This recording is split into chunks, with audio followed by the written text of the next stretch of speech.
Hi guys, good evening and यार सबसे पहले तो मुझे अब नेपाली लैंग्वेज सीखनी है। एक्चुअली मैं क्योंकि मेरे पास जितनी भी इंफॉर्मेशन आती है वो चाहे वीडियो फॉर्म में आती है या टेक्स्ट फॉर्म में आती है, जिनसे कम्युनिकेशन होता है वो उन्हें तो हिंदी आती है, वो बता देते हैं, उनसे बात कर लेते हैं। जैसे नीरज मेरी लगातार हेल्प करते हैं, इसमें भी उन्होंने मुझे हेल्प करी। लेकिन जो मेरे पास इंफॉर्मेशन आती है उसको मैं ट्रांसलेट नहीं कर पाता, और खास करके जो वीडियो फॉर्म में आती है, जैसे अभी आदिल की फोनिक कॉन्वर्जेशन, जहां पर वो फोन से बात कर रहे हैं, कॉल पे बात कर रहे हैं, फोनिक कॉन्वर्जेशन मेरे पास आई। अब उसको मैं ट्रांसलेट कर ही नहीं पा रहा हूं, बिकॉज टाइप में अगर होता है फिर भी आप कॉपी पेस्ट करें, गूगल पर देख ले तो, बट गूगल 100% करेक्ट नहीं बताता है, बट फिर भी आप देख ले तो आपको आइडिया मिल जाता है। लेकिन फोनिक कॉन्वर्जेशन में मैं यार आधी बात समझ पा रहा हूँ, आधी नहीं, बिकॉज नेपाल और हिंदी जो दोनों लैंग्वेज है वो काफी सिमिलर लैंग्वेज है। इंडिया में और नेपाल में जो लैंग्वेजेस बोली जाती हैं वो सिमिलर टाइप की है, लेकिन वर्ड्स डिफरेंट हैं, इस वजह से आप पूरा नहीं समझ पाते हो। तो अब मुझे ये अर्ज लग रहा है कि भाई मुझे सीखना पड़ेगा, और उससे मेरी और जो है ना हेल्प हो जाएगी। तो मैं आप लोगों से एक हेल्प चाहता हूं कि आप मुझे बताना, अगर आप में से किसी को पता है कि कौन सी अच्छी एप्लीकेशन है जहां से मैं इस लैंग्वेज को सीख सकता हूँ, धीरे धीरे ही सही, दिन का आधा घंटा एक घंटा देकर ही सही, बट थोड़ा थोड़ा कुछ तो समझ में आएगा ना यार।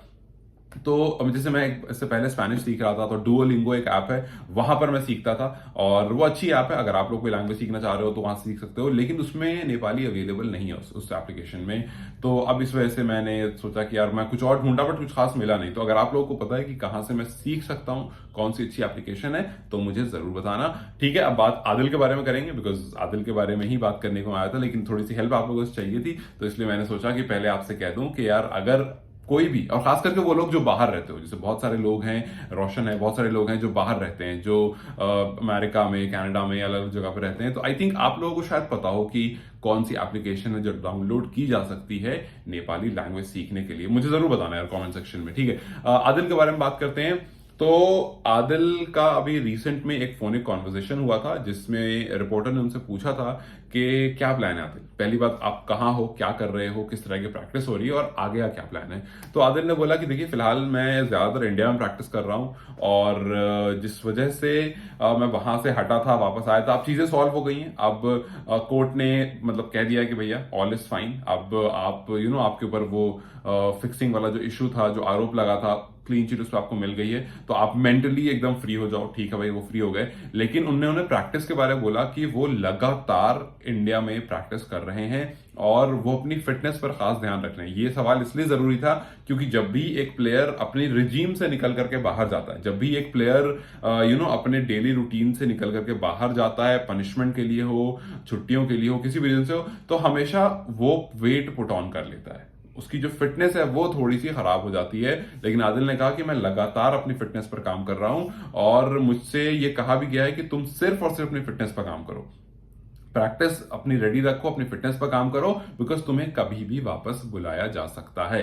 जब आदिल से पूछा गया कि भैया आपकी कैन वन से बात हो रही है, कैन बोर्ड के किसी मेंबर से बात हो रही है, तो उन्होंने कहा कि हाँ मेरी रेगुलर बात हो रही है, कैन के कुछ मेंबर्स हैं जिनसे मेरी बात हो रही है, और उन्होंने मुझसे साफ साफ कहा है कि we are planning about you to bring you back in. और अगर उनको प्लान किया जा रहा है, क्योंकि रिसेंटली अभी कैन ने भी अपनी डिसिप्लिनरी कमेटी को कहा था कि भैया आदिल पर अब आप सोचो, आदिल पर जल्दी से जल्दी प्लान करो, और इनका बैन कब लिफ्ट करना है इस पर बहुत जल्दी बात करो।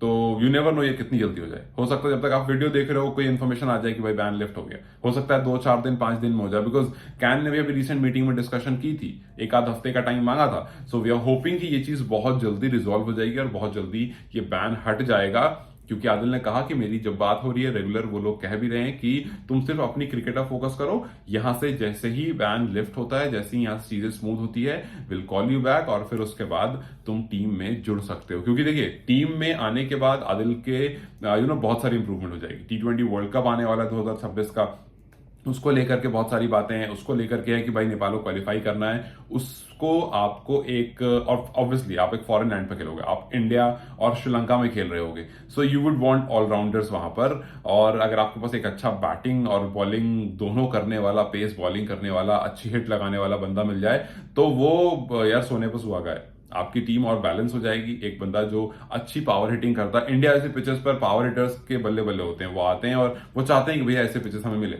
बिकॉज देखो यार, इट्स फैक्ट, हमें इस बात से आप इनकार नहीं कर सकते हो कि इंडिया के पिचेस जो हैं बहुत सारी वो बैटिंग फ्रेंडली होती हैं, और बहुत सारी पिचेस जो है वो बहुत पाटा होती हैं। हमने आईपीएल में देखा, हालांकि आईपीएल में तो खासकर ही बनाई जाती है ऐसी पिचेस, लेकिन फिर भी हमने देखा है पिचेस कि वो पाटा पिचेस होती हैं बहुत सारी, और वहां पर रन अच्छे खासे बनते हैं।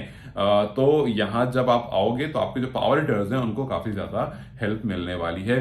तो आदिल को लेकर के चीजें बहुत ज्यादा सॉर्ट दिख रही हैं। अब बस उम्मीद है, बस इंतजार है कि कब कैन जो है वो अपनी ऑफिशियल एक इंफॉर्मेशन पास ऑन कर देता है कि जी, जिस तरह से संदीप को लेकर के इंफॉर्मेशन आई, जिस तरह संदीप को लेकर के आया कि संदीप को अब ग्रेड ए में डाल दिया गया है। अब सोचो, बीते कुछ महीनों में, वैसे यार बीते कुछ महीनों में नेपाल के लिए बहुत सारी चीजें बहुत अच्छी हुई हैं। पहला के संदीप को लेकर के आप देखो, मतलब ऑब्वियसली कुछ नेगेटिव भी हुआ है, लेकिन नेगेटिव को इग्नोर करते हैं। पॉजिटिव में आप देखो, संदीप को लेकर के बहुत सारी बातें चल रही थी, संदीप को लेकर एक क्लैरिटी मिली कि हाँ भाई ठीक है, आप कोर्ट वाले मामले से आपकी आपकी हेडेक हटी, चलो भाई हटो। फिर वर्ल्ड कप की बात आई, वर्ल्ड कप में संदीप आए, संदीप ने वर्ल्ड कप में खेला, कितने टाइम बाद खेला, संदीप ने अपनी 100 विकेट कंप्लीट कर ली। फिर अपने पर्सनल लाइफ में देखो तो संदीप उधर भी चल रहे भाई, एफबी पे 1 मिलियन लोग आ गए, आई थिंक 100 के ऐसा कुछ यूट्यूब पर हो गया। तो मतलब संदीप को लेकर बहुत सारी पॉजिटिव न्यूज आ रही थी। और अब जब हम देख रहे हैं तो एनपीएल के बारे में बात हो रही है, नेपाल प्रीमियर लीग के बारे में बात हो रही है कि भैया वो शुरू होनी है, उसको लेकर काफी एक्साइटमेंट है। टीयू ग्राउंड में बहुत सारी चीजें चल रही हैं, वहां बहुत सारा काम, मतलब वर्ल्ड कप के साथ साथ मुझे लगता है बहुत सारी चीजें जो पॉजिटिव्स होकर आई हैं नेपाल के लिए। टीयू ग्राउंड पर काम चल रहा है, और उसको और बेहतर दिखाने की बात हो रही है। एनपीएल में फॉरेन इन्वेस्टर्स इन्वेस्ट करने की बात कर रहे हैं, जिसका मतलब यह है कि सबकी नजर वहां पर है, और सबका प्लान है कि भैया इस लीग को अच्छे से अच्छे पैसे दो और उसके बाद इनको काम करने दो। और पूरी उम्मीद है कि नेपाल जैसे नेशन में जहां क्रिकेट क्रेज इतना ज्यादा है, वहां ये लीग सक्सेसफुल होगी। और फिर उसके बाद आदिल आलम को लेकर के पॉजिटिव न्यूज आती है, जो कि बहुत टाइम से लोग पूछ भी रहे थे, बात भी कर रहे थे कि यार कब तक ये चीज खत्म होगी, कब तक ये चीज फ्री होगी। और फिर विमेन टीम के बारे में देखो तो वो एशियन गेम्स के लिए तैयार है, दे आर रेडी।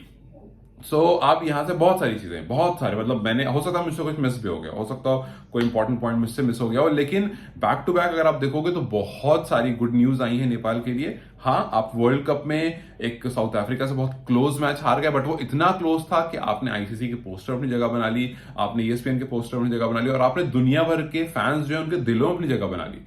आपने कभी नहीं सोचा था, मतलब मैंने खुद कभी नहीं सोचा था कि डैलस में इतना क्राउड आएगा, काठमांडू बन जाएगा वो। हमने नहीं सोचा था कि एक T20 वर्ल्ड कप होगा और दुनिया जो है वो, अगर क्रिकेट क्रेज की बात कर रही होगी तो लिस्ट में अगर टॉप 3 टीम्स होंगी तो उसमें नेपाल का नाम जरूर होगा।